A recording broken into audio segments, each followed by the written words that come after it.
Child's faith is tested in Musnad Ahmad. The Messenger of Allah, peace and blessings be upon him, said, "In the past, there was a king who had a magician with him. When the magician became old, he said to the king, 'I have become old and the time of my death is approaching. Give me a child. I will teach him magic.' So he began to teach a clever boy. When the boy went to him, he would come across the house of a monk on the way. He would be engaged in worship and preaching.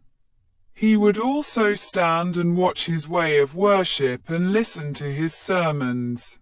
As he went, he used to stop here. The magician would beat him and his father too, because he would arrive late there and he would arrive late here too. One day the child presented this complaint to the monk. The monk said, 'When the magician asks you why you are late, tell him that the family members stopped him, and if the family members get upset, tell him that the magician stopped him.' Thus a time passed. On the one hand he used to learn magic and on the other hand he used to learn the word of Allah and the religion of Allah. One day he sees a huge and terrifying snake lying on the road. It has blocked the movement of people. People are here and there, and everyone is standing here and there in confusion. He thought to himself that today is the time for me to test whether God likes the religion of the monk or the magician. He picked up a stone and threw it at it, saying, 'O God, if the religion of a monk is more beloved to you than the teachings of the magician, then kill this animal with this stone so that people can be saved from this scourge.' As soon as the stone was thrown, the animal died and people started coming and going, and then the boy went and informed the monk. He said, 'Dear child, today you are better than me. Now you will be tested by God. If this happens, do not inform people about me.' Now the child was surrounded by needy people. With his prayers, the blind, the lepers, and all kinds of sick people started getting well. This news reached the ears of a blind minister of the king. He came with great gifts and said, 'If you cure me, I will give you all this.' He said, 'Healing is not in my hands. I cannot cure anyone. The healer is Allah alone, without partners. If you promise to believe in him, then I will pray to Allah.' He confessed. The child prayed for him.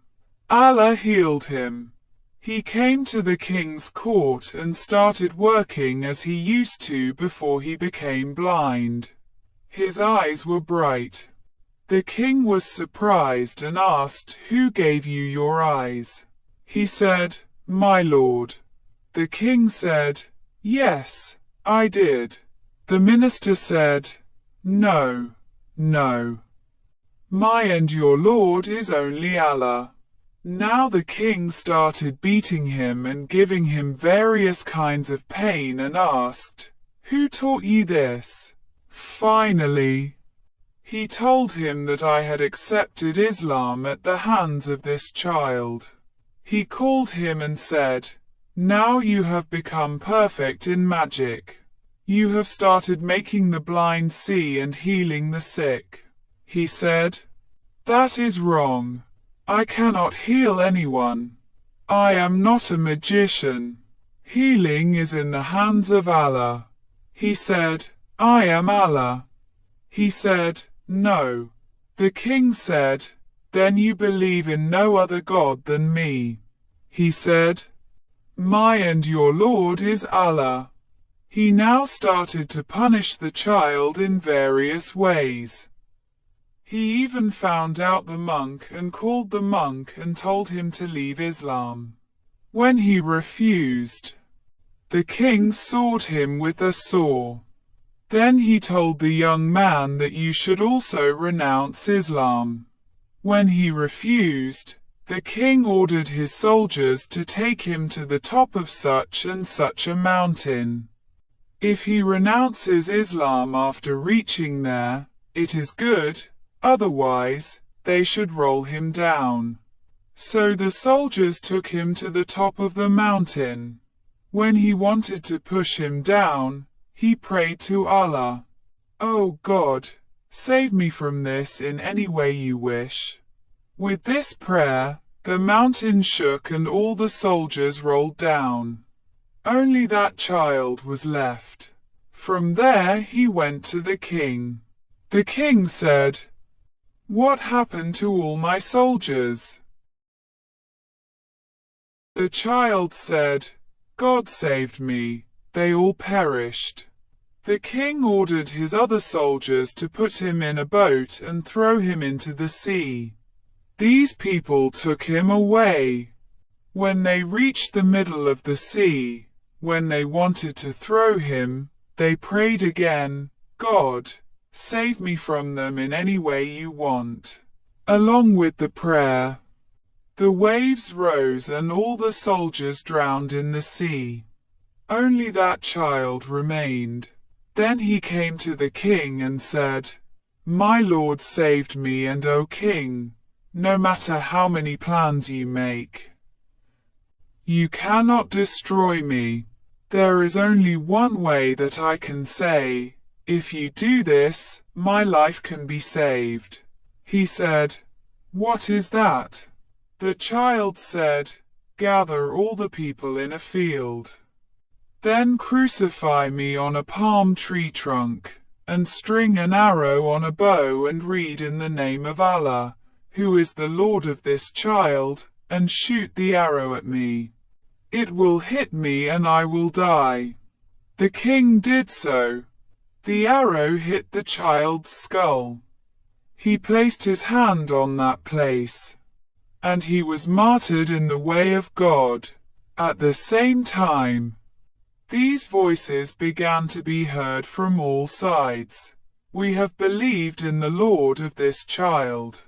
Seeing this, the king's companions were very frightened and said, "We did not understand the plan of this child. Look at the effect it had. Everyone converted to Islam. We had killed him so that his religion would not spread. But the fear that was there came to light and everyone became Muslims." The king said, "Do this, dig trenches in all the neighborhoods and roads. Fill them with wood and light a fire. Leave those who turn away from this religion and throw others into it." The Muslims accepted the offer with patience and gratitude. They agreed to be burned in the fire and started jumping into it, except for one woman who had a small child in her lap who was drinking milk. She hesitated a little, but God gave the child the strength to speak. She said, "What are you doing, mother? You are on the right path. Be patient and jump into it."